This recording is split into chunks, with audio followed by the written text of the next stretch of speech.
Sudah mulai paham? Alhamdulillah ya. Jadi berarti sholawat ini biasa atau luar biasa? Luar biasa ya. Nah, sekarang dampaknya untuk bisnis. Nah, ini mulai menarik sekali. Sangat menarik. Bisnis pakai sholawat dan bisnis tanpa sholawat. Dampaknya apa? Bisnis kalau kita sholawatin pasti barokah. Barokah nggak usah dijelaskan lah. Barokah itu dirasakan. Nanti dirasakan saja ya, nggak usah dijelaskan. Dirasakan. Tapi coba sekarang kita lihat praktek menggapai hajat lewat sholawat. Gapai hajat lewat sholawat. Kalau orang sholawat tadi menjadi pusat perhatian malaikat, pusat perhatian anbiya wal mursalin, pusat perhatian ketumbuhan, pusat perhatian batu, pusat perhatian alam. Karena begitu dia sholawat, Allah sholawat sama dia, Allah ngasih rahmat. Allah ngasih rahmat itu berarti meja di sampingnya jadi rahmat. Karena kalau Allah ngasih rahmat, semua di sekitar kita ini jadi rahmat. Karena semua ciptaannya Allah subhanahu wa ta'ala jadi rahmat. Lah kalau udah semua ini bersama kita jadi rahmat, kemudian kita bilang, ya Allah aku pengen mobil itu. Ini yang bersama kita langsung ke mobil tadi. Alam ini akan membuat kita dengan izin Allah Ta'ala mendapatkan mobil tersebut. Kenapa? Rahmah. Yang kerja rahmat. Semuanya jadi mudah. Nah cuman masalahnya sekarang ini diajarin sholawat itu apa ya? Masa sih?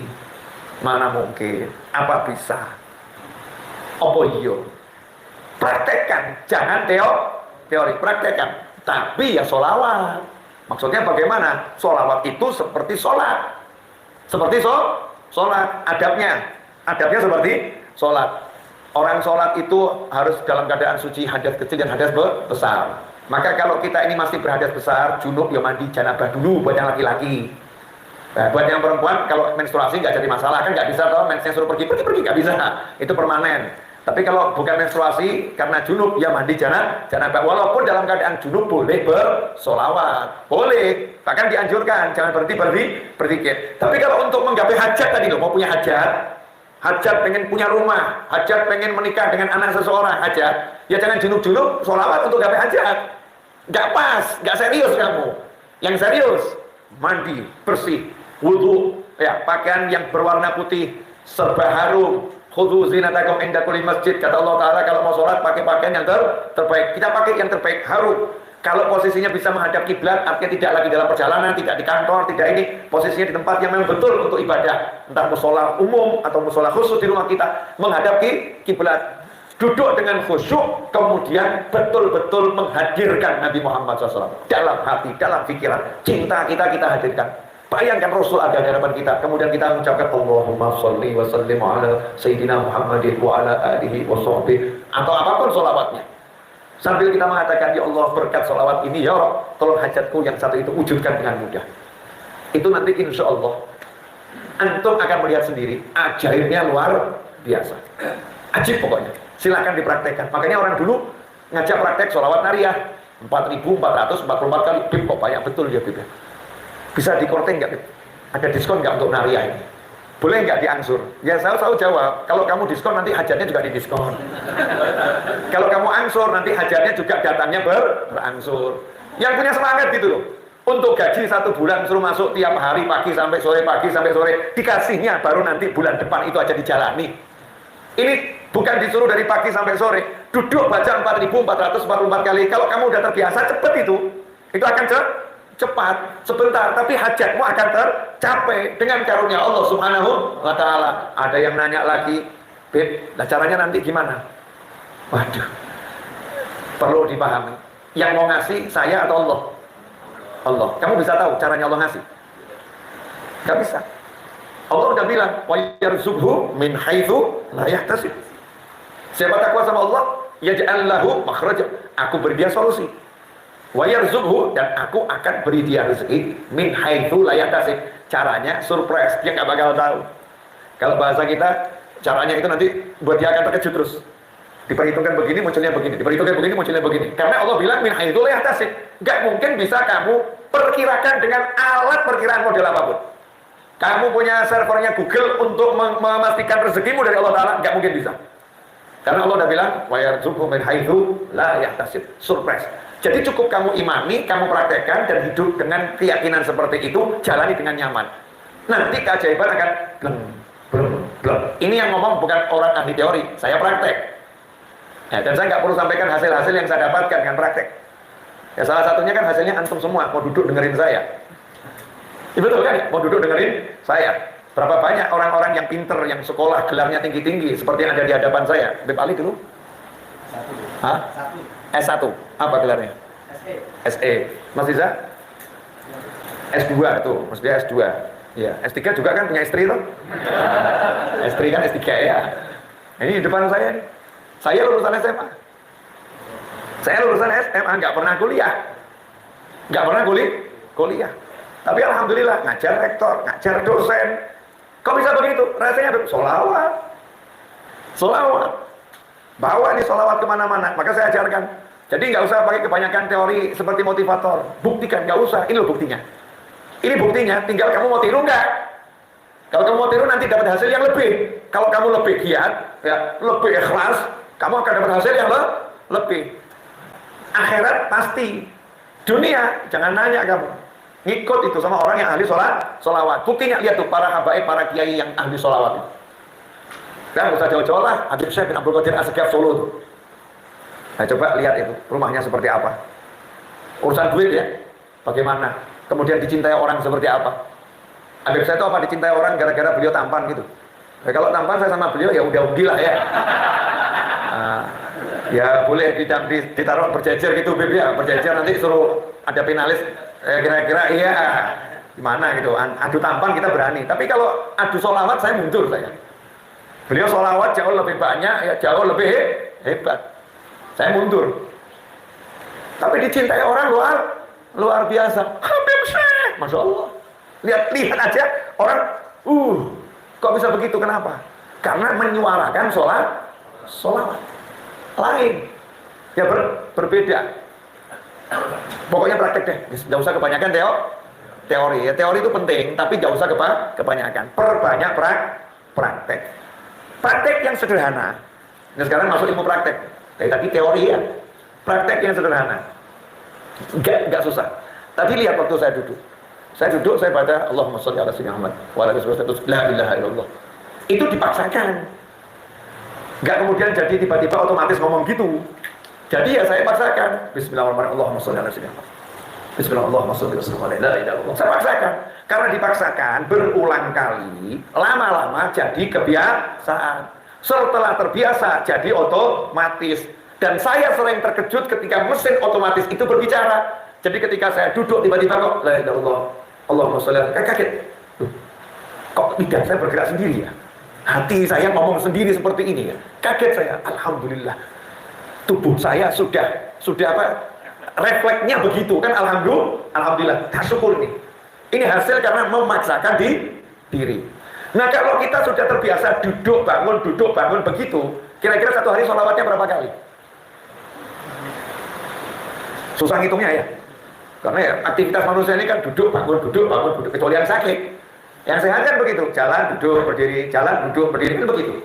Kemudian yang simpel sederhana lagi, kalau kita pagi hari dan sore hari, perintah dari Nabi Muhammad SAW, bersolawatlah kepadaku di pagi hari 10 kali, di sore hari 10 kali.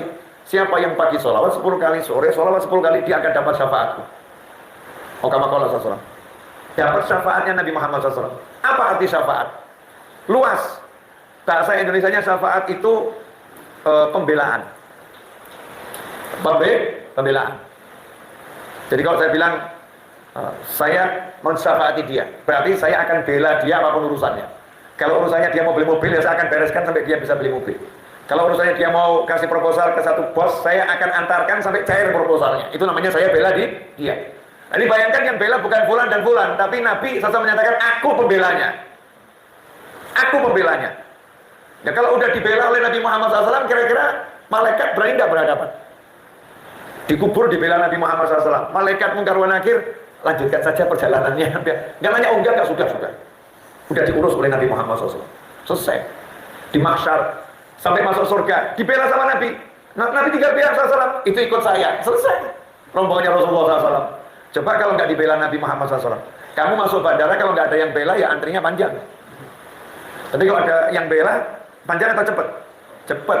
Baru dibela oleh privilege punya kartu bisnis gitu aja ya. Dibela kartu bisnis, pintunya udah dibuat beda. Betul. Pintu masuk penumpang umum, pintu masuk penumpang bisnis. Beda kursi, beda pelayanan. Beda kursi, beda pelayanan. Itu baru dibeda oleh tiket. Ya dibela sama tiket. Bayangkan kalau kita dibela Nabi Muhammad SAW. Oh selesai semua urusan. Gak ada yang gak selesai. Nah masalahnya ini ilmu praktek, bukan ilmu teori. Tahunya kalau dipraktekkan. Saya tahu dengan iman sebetulnya sudah cukup. Muslim dengan iman cukup. Cuman kadang-kadang kan iman ini buat sebagian orang imannya belum cukup. Karena belum sampai tahap yakin. Orang kalau udah yakin tuh puncak iman. Jadi walaupun dipraktekkan, tidak dipraktekkan dia percaya. Tapi ada orang-orang yang nunggu praktek dulu sampai ada hasil baru percaya. Ya nggak apa-apa, praktekkan. Nanti kamu akan tahu hasilnya. Ajak anakmu sholawat, ajak pasangan hidupmu sholawat, ajak keluargamu semua sholawat, ajak pembantumu, karyawanmu sholawat. Praktekkan itu nggak usah lama-lama. 1 bulan istiqomah, lihat hasilnya. Perubahan apa yang terjadi? Coba dicatat. Oh anak ini biasanya susah diberitahu. Kok sekarang setelah 1 bulan bersolawat hasilnya mudah diberitahu. Terus nanti hasilnya tak perlu diberitahu. Oh yang ini tadinya pemalas, setelah diajak sholawat sekarang jadi rajin. Berikutnya jadi giatnya luar biasa. Oh yang ini tadi kalau datang orangnya marah-marah melulu. Sejak satu kantor baca sholawat, itu yang marah-marah kok diganti. Yang datang wajahnya ceria, menyenangkan. Oh kita akan terkejut kaget. Begitu banyak perubahan yang terjadi setelah kita istiqomah, yang menjalani apa yang diperintahkan oleh Allah Subhanahu wa Ta'ala. Karena sholawat itu bukan anjuran tapi perintah langsung dari Allah Ta'ala, di mana Allah mewahyukan innallaha wa malaikatahu yusholluna 'alan nabi ya ayyuhalladzina amanu shallu 'alaihi wa sallimu taslima. Allahumma shalli wa sallim wa barik alaihi. Mari kita tutup dengan praktek. Kita sama-sama bersolawat. Kita sekarang praktek solawat 10 kali. Yang simple, bisa dibaca siapapun dan kapanpun ya. Yang menstruasi baca nggak apa-apa. Tadi saya bilang kalau punya hajat, ya yang serius gitu loh. Jangan sambil solawat, tapi tekun betul-betul memang untuk solawat ini untuk hajat saya. Beda dengan yang kita sambil nyetir, beda ya. Sambil di kantor, beda. Yang ini khusus. Memang ada yang khusus. Nah kita baca salawat sallallahu ala Muhammad sallallahu alaihi wasallam sebanyak 10 kali. Praktek. Nah, sama punya hajat apa di hati, nanti lihat hasilnya. Ini modalnya sedikit, cuma 10, mintanya besar kan ya. Modalnya sedikit 10 kali, tapi mintanya besar. Saya mau minta apa enaknya ya? Yang murah-murah saja deh. Minta mobil deh. Entah dapatnya tahun berapa, kan minta dulu yang penting. Kan boleh kok minta sama Allah Ta'ala mobil? Boleh nggak? Kan boleh, saya nggak minta sama kalian kok. Memintanya sama Allah Subhanahu wa Ta'ala. Allah bilang ud'uni astajib lakum. Minta sama aku beri. Orang mau minta kan suruh sholawat dulu. Ya udah, saya mau minta mobil, sekarang sholawat dulu. Itu permintaan kecil. Permintaan besar apa? Minta bisa melihat Nabi Muhammad SAW. Ya, minta bisa bertemu Nabi Muhammad SAW. Minta diampuni dosa-dosanya oleh Allah Subhanahu wa Ta'ala. Minta ditutup aib-aib kita. Minta diterima amal soleh kita. Semua yang akhirat tadi. Dan minta sehat lahiriah maupun batiniah. Yang kecil minta mobil. Yang gede-gede tadi itu. Yang sifatnya ukhrawi dan yang dunianya sehat wal afiah. Permintaan terbesar manusia untuk urusan dunia itu sehat wal afiah. Yang mahal, yang orang suka lupa itu. Semoga kabul semuanya, amin. Mari bersama-sama. Sallallahu ala Muhammad sallallahu alaihi wasallam. Sallallahu ala Muhammad sallallahu alaihi wasallam.